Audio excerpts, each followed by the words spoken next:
Bom, continuando, a gente agora fala sobre o filo protozoa, tá?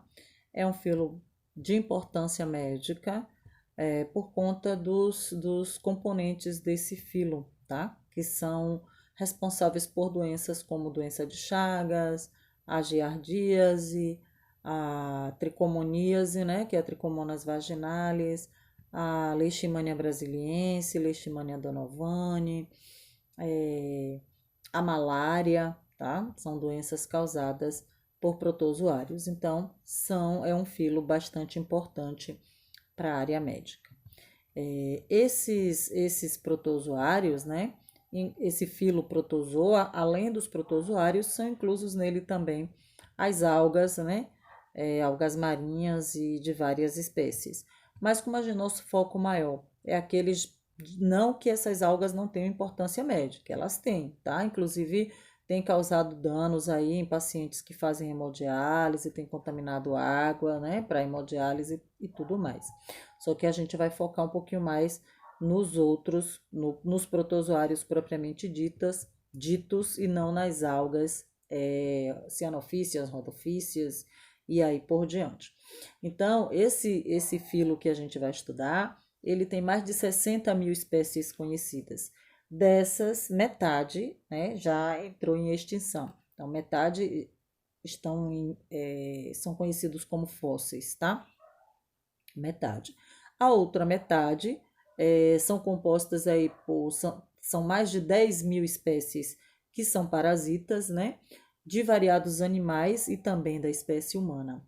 Estão divididos em 7 filos. Os protozoários estão divididos em 7 filos. Desses 7 filos, 4 são de importância médica. Então, são os 4 que mais nos interessam. Mas a gente vai falar de um modo geral do filo protozoa, tá? Então, a gente não vai entrar nas especificidades de cada filo nesse momento. Então, a gente vai falar de um modo geral, de como é que eles se classificam, como eles se comportam, tá? De uma forma abrangente e depois a gente vai ver as particularidades de cada um desses filos. Eles englobam todos os organismos protistas, né, e são eucariontes. O que quer dizer eucariontes, ou eucariotos, ou eucariotas, como alguns autores os chamam? Os eucariotos são aqueles formados por células. Células nucleadas, não é só célula, desculpe, células nucleadas, porque as bactérias são procariontes ou procariotas, né? São células, mas células anucleadas. E os protozoários, eles são eucariotos unicelulares. Apesar de serem formados por uma única célula, eles possuem núcleo nas suas células. Alguns com mais de um núcleo, inclusive, tá? Não apenas um, mas mais de um, dois, três, até 4 núcleos por célula, dependendo da espécie. Apresentam formas de diversos aspectos celulares, né? Diversos formatos. Processos de alimentação, né? Eles fazem digestão, eles têm reprodução, esses mecanismos dos seres vivos, eles também apresentam. Bom, além disso, além da alimentação, respiração, excreção, locomoção, né? Para cada função dessa, né, existe uma organela responsável, assim como nas células da espécie humana também, cada organela é responsável por uma determinada função dentro desta célula. E assim também acontece com os protozoários eucarióticos, né? E aí, assim, quais são essas organelas que estão presentes aí?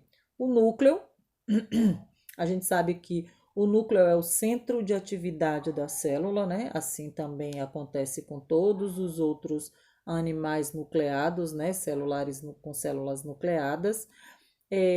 Aparelho de Golgi, né? Que é responsável pela síntese de carboidratos e de secreção proteica, ou seja, responsável pelas proteínas que esse protozoário precisa, né? A responsabilidade do complexo de Golgi ou do aparelho de Golgi. retículo endoplasmático liso e retículo endoplasmático rugoso, né? Síntese de proteínas e também de esteroides.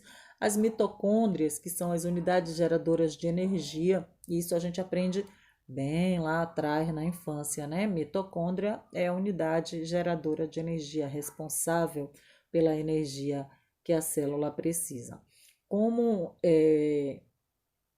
os protozoários precisam de energia para se locomover, para se deslocar, as mitocôndrias estão aí para produzir essa energia que eles precisam. O cinetoplasto, que é uma mitocôndria especializada, né, e rica em DNA. Os lisossomas, que são responsáveis pela digestão intracelular. Então, a digestão que acontece dentro da célula é de responsabilidade dos lisossomos. Os microtúbulos, que além de formar o esqueleto celular, o esqueleto, ou seja, a forma da célula, também estão presentes na constituição dos flagelos e dos cílios, tá? Essas duas estruturas, além de serem responsáveis pela locomoção, é também responsável pela captura de alimentos. O corpo basal, que é a base de inserção, é o local onde os cílios e os flagelos estão inseridos no protozoário.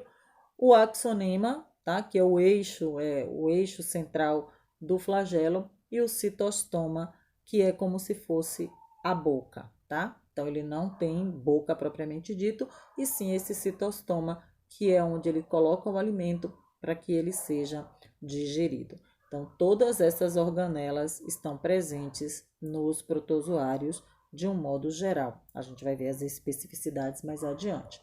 Cada uma dessas organelas é mais ou menos semelhante em quase todos os protozoários, ou seja, são estruturas bastante semelhantes.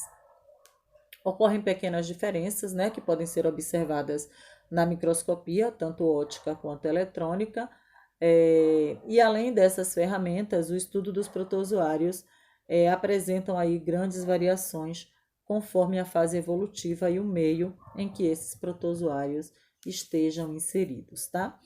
E aí a gente fala um pouquinho de cada uma das etapas, assim, dependendo da atividade fisiológica de algumas espécies de protozoário, né?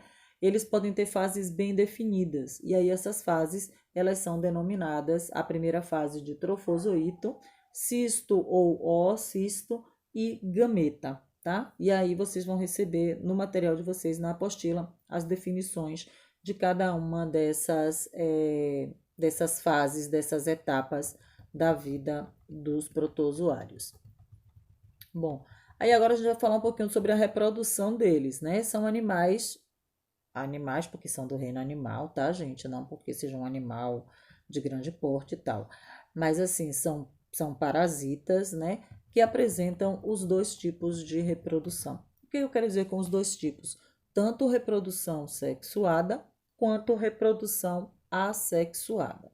Na reprodução assexuada, a gente aprende lá atrás que eles fazem bipartição, que é bi, né? Duas, partição, dividir em dois, cisparidade, que dá no mesmo, ou eu sempre esqueço outro nome, bipartição, cisparidade ou divisão binária. Eu pesquei ali, tá? Ou divisão binária. Então, divisão binária, bipartição ou cisparidade é a mesma coisa. Além disso, eles podem fazer brotamento ou gemulação. Brotamento, a gente imagina uma planta que está brotando, né, no pé da outra, da planta mãe. Então, podem fazer também brotamento.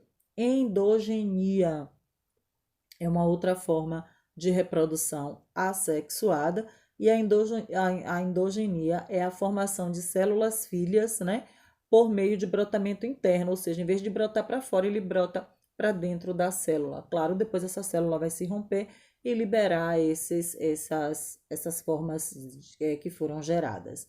A esquizogonia lembra-nos alguma coisa bastante esquisita, né? Mas é uma divisão do núcleo. Então, o núcleo pode se dividir várias vezes, dando origem a vários outros, né? A vários outros protozoários ali, dependendo da espécie, tá? E a Peraí que eu estou confundindo com outra coisa ali. Então, esses 4 tipos: divisão binária, brotamento, endogenia, esquizogonia. São os 4 tipos de reprodução assexuada. Já para a reprodução sexuada,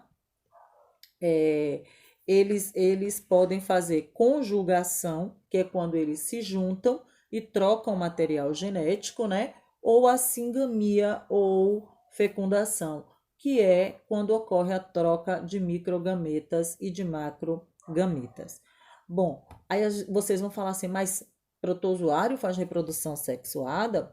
Faz, tanto por troca de gametas quanto com a conjugação. Então, apenas o fato de trocar material genético, como é o caso da conjugação, que eles trocam material genético, se juntam, um passa material genético para o outro, e aí ocorre a fecundação, a produção, né, a geração de um novo indivíduo, porque quando essa célula que se separou da conjugação se dividir, ela já tem o seu material genético modificado. Então, é a reprodução sexuada que garante a variabilidade de espécie. Porque aquela coisa de dizer que uma célula vira duas exatamente igual, se isso fosse assim, a gente não teria uma variabilidade grande de espécies, tá?